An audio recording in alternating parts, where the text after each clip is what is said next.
Ok? Muito bem. Meus irmãos, nós queremos meditar nesta manhã, nesse dia de hoje, no seguinte tema: Ele fez algo por nós. Ele fez algo por nós. Este Ele, vocês já sabem que eu estou me referindo à pessoa de Deus, à pessoa de Jesus Cristo, a obra de Deus por nós. Ele fez algo por nós. Nós temos dois textos que nós vamos trabalhar. O primeiro texto é no Evangelho de João. Abra a tua Bíblia no Evangelho de João, do capítulo 1, versículo de 1 a 5. E depois nós vamos ler do versículo 9 até o verso 14. Eu vou ler, irmãos,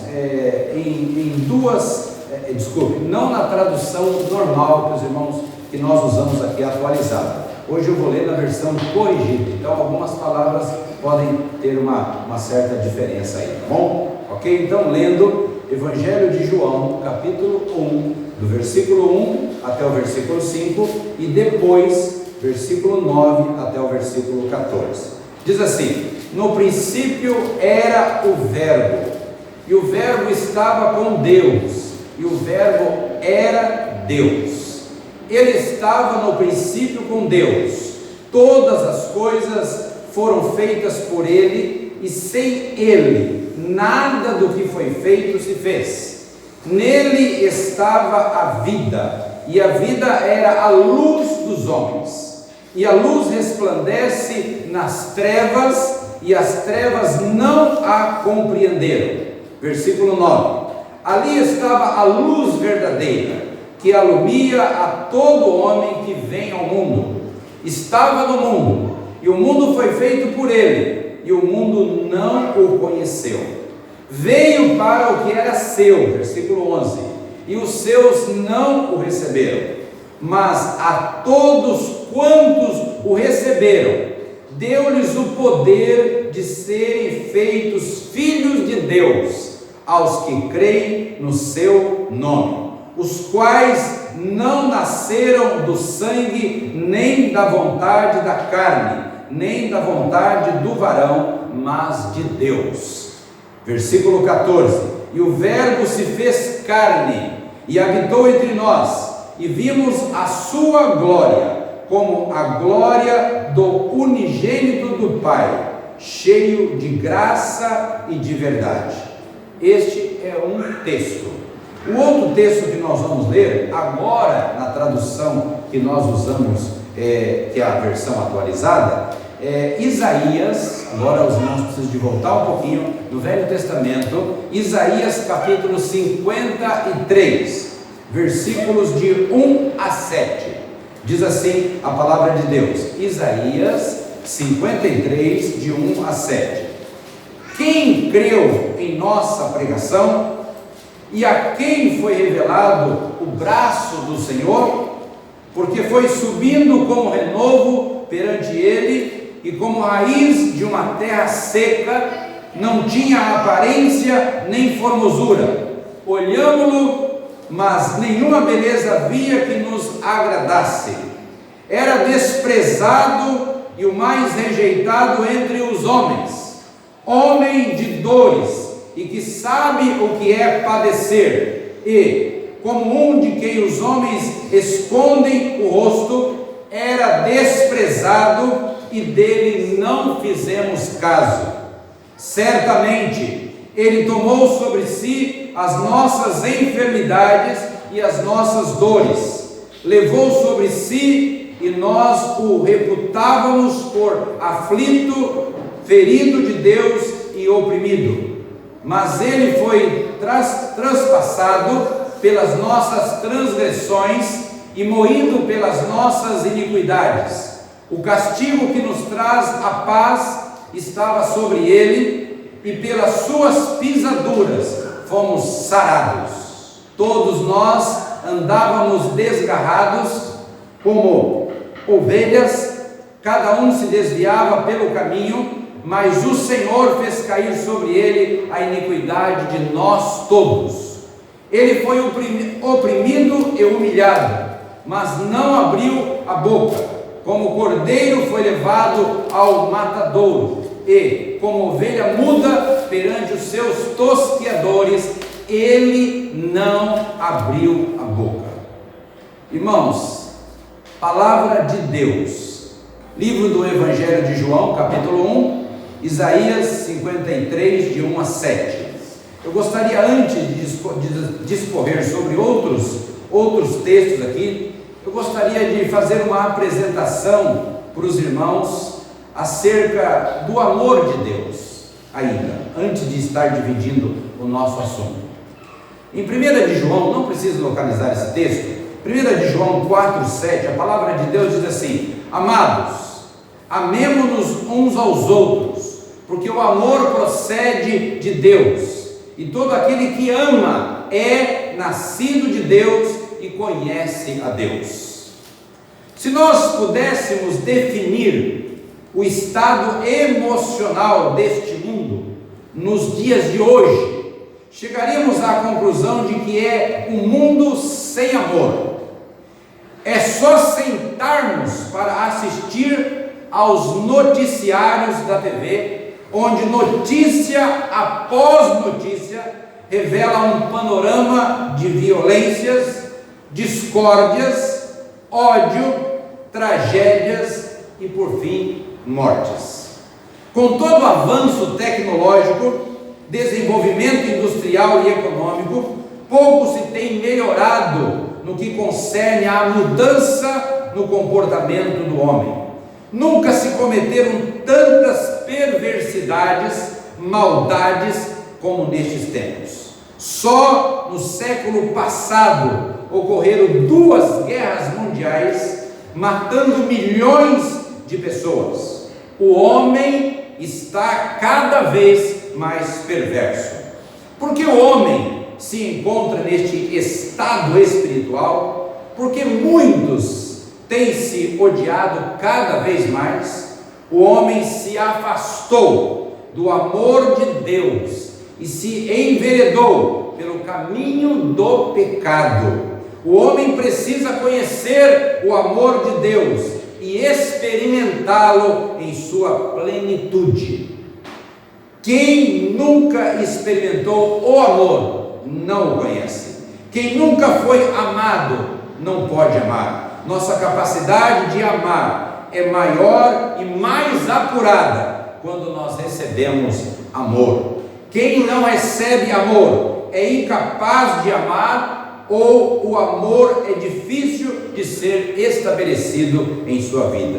Só podemos suprir quando somos supridos, quando há reservas em nós, permitindo-nos a doação. Meus irmãos, esta palavra que eu quero partilhar com os irmãos nesta oportunidade, ela também envolve mais textos, e eu gostaria agora de citar a palavra de Deus registrada na primeira carta aos Coríntios, capítulo 15, versículo 3, quando o apóstolo Paulo, usado por Deus, ele usa as seguintes palavras: porque primeiramente vos entreguei o que também recebi, que Cristo morreu por nossos pecados segundo as Escrituras. Precisamos entender que Deus se revelou em seu Filho Jesus, Cristo como Salvador. Deus estava em Cristo, é o que diz a carta de Paulo segundo aos Coríntios, capítulo 5, verso 19. Neste texto que nós acabamos de ler, João capítulo 1, versículo 1 e até o verso 14, diz que no princípio era o Verbo, e o Verbo estava com Deus, e o Verbo era Deus, e o Verbo se fez carne e habitou entre nós. E eu quero então desenvolver este tema. Ele fez algo por nós. Cristo morreu por nossos pecados. Ainda como introdução do que eu quero falar, nenhum de nós não estivemos no Egito geográfico, mas no espiritual. Fomos libertados do poder do pecado, tirados do domínio das trevas e transportados para o reino do Filho do amado Senhor. Ele e só Ele deve merecer nosso culto, nossa confiança e deve ser o maior amor de um cristão. Ele, Deus, em Jesus, fez algo por nós, algo grandioso, e os textos que lemos inicialmente revelam-nos isso. Eu quero destacar aqui algumas lições. A primeira lição: Ele se fez carne. Memorize isto, procure compreender isto. Ele se fez carne. Nós vemos isto em João 1,14. O Verbo se fez carne. Em Jesus, Deus se fez carne.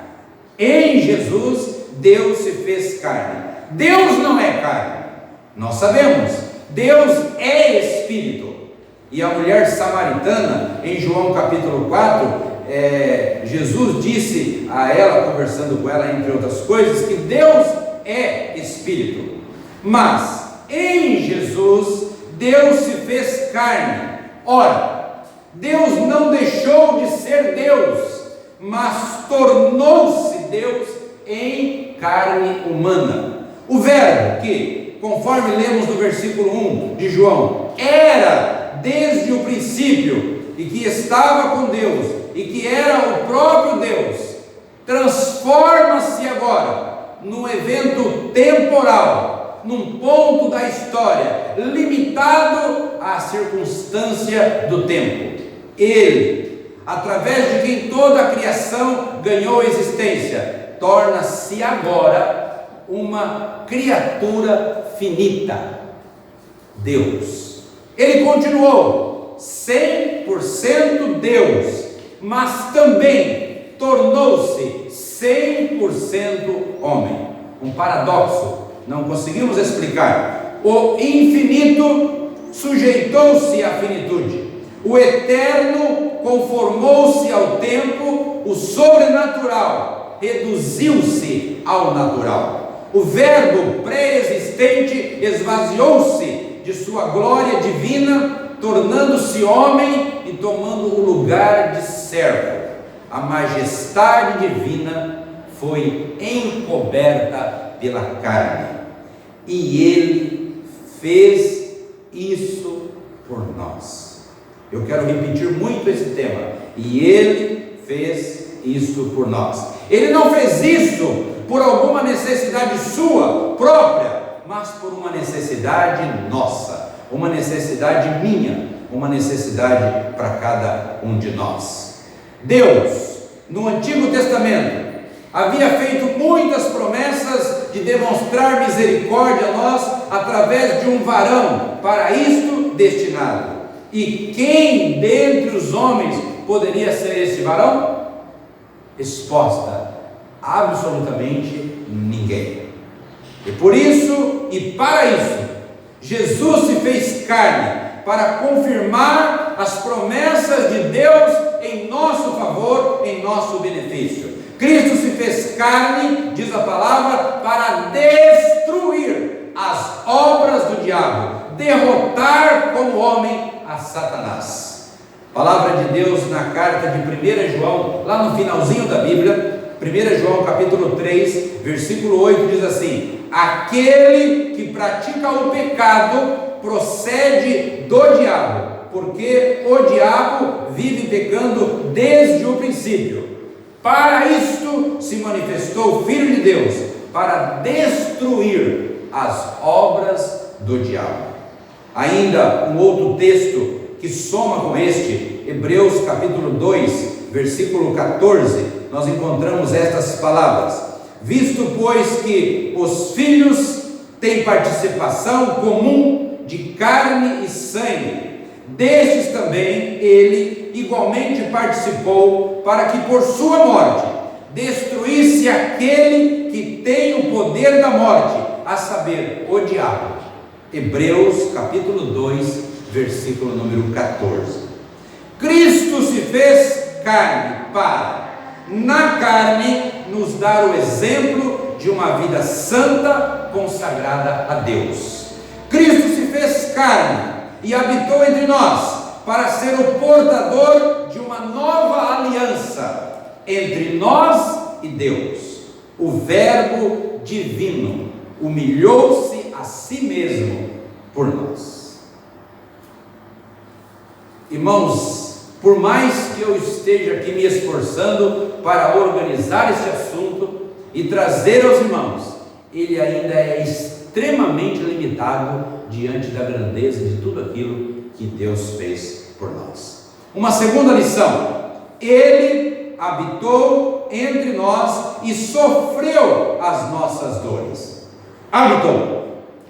Habitou, essa palavra significa uma expressão estranha para todos nós, mas depois eu peço que, por gentileza, vocês estudem. Habitou significa tabernaculou, ou armou a tenda. Se com isso o Espírito Santo não faz uma referência direta, pelo menos nos faz lembrar que Deus uma vez já tabernaculou entre o seu povo, porém de forma apenas gloriosa, majestosa. Em Êxodo, capítulo 25, Deus dá instruções a Moisés sobre algumas coisas para o povo fazer. Dentre elas, construir um tabernáculo para que ele, Deus, pudesse habitar entre eles. Deus, de uma maneira graciosa, de uma maneira generosa, de uma maneira misericordiosa, Ele sempre procurou criar no relacionamento com cada um de nós uma maneira física, que nós pudéssemos enxergar. E é por isso que hoje nós temos a igreja. Nós sabemos que a igreja são as pessoas, nós temos aprendido isso, mas nós temos um local onde nós nos reunimos, um local para ajuntamento, e este local faz falta quando nós não estamos juntos adorando ao Senhor. Em Cristo, Deus novamente tabernaculou entre nós, porém, desta vez, além de glória, houve humilhação e sofrimento. Deus em Cristo sofreu as nossas dores, a minha dor, a sua dor.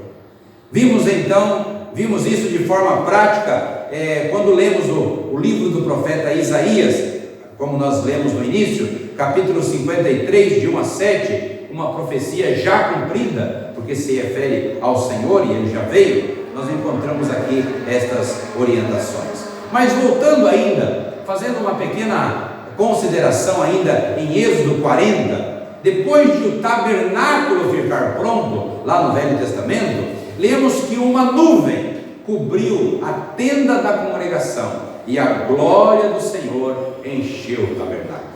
Então nós temos, de uma maneira física, o Senhor continua falando conosco através desses registros sagrados, mostrando que Ele é um Deus que se revela para a humanidade.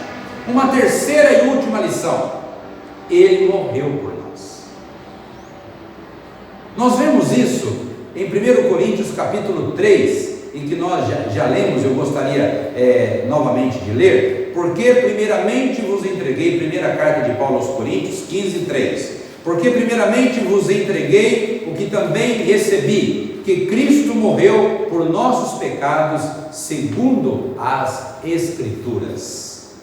Meus irmãos, Cristo morreu por nós para sancionar, para tornar legal o testamento divino e favorável a nós. Por isso que uma pessoa que tem uma experiência de conversão, uma pessoa que confessa Jesus Cristo como Senhor e Salvador da vida dela, quando ela diz para que Deus entre no coração dela através da pessoa de Jesus Cristo, esta pessoa, diz a palavra que através do Espírito Santo, esta pessoa ela é convencida do pecado, da justiça e do juízo. Esta pessoa ela está plenamente preparada para estar na presença de Deus por toda a eternidade.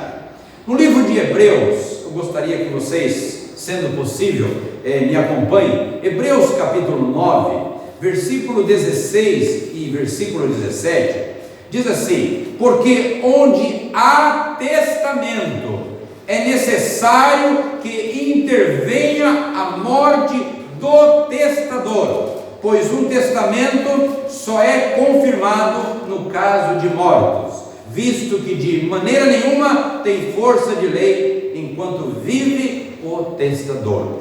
Hebreus capítulo 9, 16 a 17. A morte de Cristo foi uma morte vicária, uma palavra não muito conhecida por nós, mas significa uma morte substitutiva, em nosso lugar, é estar no lugar do outro. Jesus fez isso, ele foi até a cruz que era o lugar teu, que era o meu lugar, Jesus foi em nosso lugar, e satisfez a justiça divina que exigia a nossa condenação. A morte de Cristo foi um ato redentor, foi um ato de resgate, um ato de trazer você de volta para Ele. E é por isso que quando nós falamos de Jesus no mundo inteiro, por isso que quando nós falamos de Jesus em todos os lugares que nós passamos, nós não devemos nos envergonhar, não devemos ter medo, não devemos ter receio, porque nós temos que continuar falando, porque isso aconteceu conosco,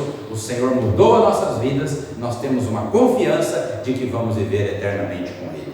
Antes de eu concluir, eu trouxe para nós refletirmos aqui uma ilustração que falou muito ao meu coração, e é uma ilustração curiosa, muito curiosa. Não sei se vocês já ouviram falar de um ritual de passagem de um garoto para a fase adulta numa chamada tribo Cherokee. Não sei se os irmãos já ouviram falar isso. O que acontecia? Desenvolvia-se assim: o pai conduz o filho pela floresta, uma floresta sombria, escura, e no final da tarde sobe ainda mais a montanha com ele, e quando chega no lugar onde não há saída nem para a direita, nem para a esquerda, enfim, ele venda os olhos desta criança e deixa-o sozinho naquele lugar. E o menino se assenta, e para ele então passar a fase de adulto e se tornar um guerreiro, ele então tem que passar a noite ali sozinho, com os olhos vendados, no meio de um lugar sombrio e na mais absoluta escuridão. E se quiser ser aprovado, ele não pode remover a venda até o dia amanhecer, e também não pode chorar, e também não pode gritar por socorro. Ele deve aguentar ali a noite toda, para que ele então seja considerado um homem Cherokee, um guerreiro Cherokee. E como os outros que vieram antes dele, ele não poderá contar a sua experiência para ninguém. Aquilo é algo muito particular entre o pai dele, ele e a história de vida deles. Os próximos candidatos, as próximas pessoas, os próximos rapazes que virão, também vão passar por aquelas experiências e vão enfrentar o medo do desconhecido. Ele naturalmente, aquele garoto, aquele adolescente, aquele jovem, ele naturalmente está amedrontado, como o mundo hoje está, e o seu medo o faz ouvir toda espécie de barulho. Os animais selvagens podem estar por todos os lados, talvez até índios de uma outra tribo adversária o encontrem e o matem. Os insetos vão atormentá-lo, as cobras lhe causam terror, ele terá frio, fome e sede, o vento sopra e até o solo parece se mexer, tudo lhe parece ameaçador, mas ele não remove a venda. Finalmente, após essa noite terrível, o sol aparece, e então aquele rapaz, aquele menino pode remover a venda, e então ele percebe o seu pai sentado ali ao lado dele, cuidando dele durante a noite toda. Em nenhum momento o pai foi embora, o pai esteve ali. No livro de Hebreus, capítulo 13, versículo 5, diz assim: de maneira alguma te deixarei, nunca jamais te abandonarei. Deus nunca abandonou nenhuma pessoa, jamais. Nenhuma pessoa é abandonada por Deus. Ele fez algo por nós. Deus não olha para o pecado do homem, Deus não olha para as fraquezas do homem, mas Deus está sempre com este homem. Pena que muitas vezes este homem está com venda nos olhos, e ele sente, percebe, sofre com tantos perigos, mas ele não vê que Deus está com ele. Eu quero concluir, meus irmãos, a palavra desta manhã. Deus em Cristo se fez carne. Creia nisto. Deus em Cristo habitou em nós e sofreu as nossas dores. Creia nisso. Não há nenhuma dor na humanidade maior do que o que o Senhor Jesus sofreu por você e por mim. Não tenha medo absolutamente de nada. Deus em Cristo morreu por nós. Deus em Cristo morreu por nós. Tudo Ele fez por nós. Diante disso, qual deve ser a nossa reação? A resposta é simples. Devemos nos dar àquele que se deu por nós. Devemos nos apresentar a Ele, como nos ensina as Escrituras, em sacrifício vivo. Se Deus, na pessoa do Filho, se fez carne, habitou entre nós, sofreu as nossas dores e morreu por nós, o mínimo que fazemos é viver por Ele e por sua causa. Devemos viver de forma tal para Ele, que seja também nossa a mesma expressão do apóstolo Paulo: não sou mais eu quem vivo, mas Cristo vive em mim. Esta tem que ser mais do que nunca uma palavra atual para os dias de hoje. Gálatas 2:20. Não sou mais eu quem vivo, mas Cristo vive em mim. Nada que fizermos poderá ser considerada grande demais, como bem expressou um atleta inglês chamado Sturge. Ele disse: se Jesus é Deus e morreu por mim, nenhum sacrifício meu por Ele é grande demais. Nenhum sacrifício pelo Senhor, inclusive se necessário for até as nossas vidas. Tem sido essa a nossa reação? Eu termino dizendo assim: eu quero desafiar você a decidir-se por reagir assim diante de tal amor e sacrifício. Eu quero desafiar você a se dar mais e mais e mais e mais e mais por Cristo e pela causa de Cristo, considerando que nada é custoso demais diante daquilo que Cristo fez por você. Que Deus nos abençoe, que Deus continue guiando nossas vidas em nome de Jesus.